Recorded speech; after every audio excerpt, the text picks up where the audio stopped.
welcome back to Ask the Expert with Dr. Wollock and myself, Rachel. We got a question. Do we do cleanings here?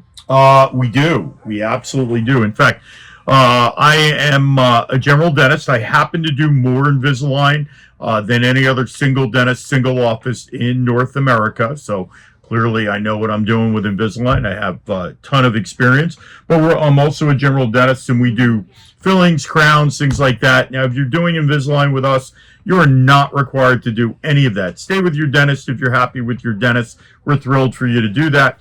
But if you don't have a dentist, or if you don't like your dentist, we're happy to help you. Or if you enjoy the convenience of coming here for your cleanings, for your Invisalign, we're happy to get you a cleaning as well. It's a no-brainer. It makes it easy for people. So not required, but we're happy to help. I think that's the best answer I can give you. And it's good to be healthy while you are doing Invisalign as well, coming from She's a hygienist. She'll tell you that. Always recommend a cleaning before you do Invisalign. So, right. Yeah. You don't have to get one. We don't require it, but it would be nice. Yeah. Okay? All right. Answer your question? Yes. Awesome. Thank you.